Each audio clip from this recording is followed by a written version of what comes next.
DJ विकास सुन रही music by Mantu मनी। मुरी ताते लगले खाते हम ऊपर से लगो नीचे जाते मुरी ताते लगले खाते हम ऊपर से लगो नीचे जाते बाते रात एक बात रहे कुछो न बुझात काबू भइल न जानी गरम पर बैठवा ही के हम पपन होगे बैठवा ही के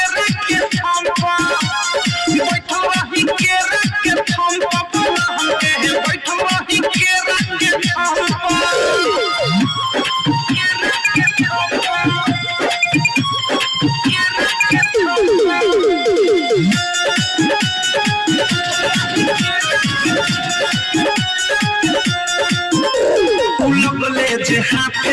कह देनी साफे किया की जवानी के लटक गइले बा अब हो इधर कुछ तो कर ई मनवा ये राजा बहक गइले बा लगले जे हाथे कह देनी साफे किया की जवानी के लटक गइले बा अब हो इधर कुछ तो कर ई मनवा ये राजा बहक गइले बा कोइनी उनकर ना सामने रहनी भइल जवन हम सखी चाहनी लागल नाही शरम काम कोइनी कुकरम कहनी दुनु हाथ पेर दुनु कम पर बैठवा ही के रख हम पपन होगे बैठवा ही के रख हम बैठवा ही के रख हम पपन होगे बैठवा ही के रख हम डीजे विकास सुन रही म्यूजिक बाय मंटू मनी।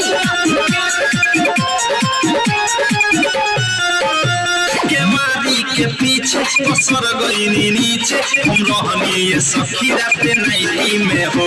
पानी पानी देनी छुआ पानी देनी मजा लेनी गजबे वैरायटी में हो के मारी के पीछे पसर गईनी नीचे हम रहनी ये सखी राते नाइटी में हो पानी पानी देनी छुआ पानी देनी मजा लेनी गजबे वैरायटी में हो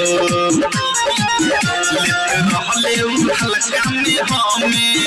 जाते हल्का में रुक गइल दमे राइट थारू अवधेश लागल केहुना से ठेस अनुराग हो देहिया नरम पर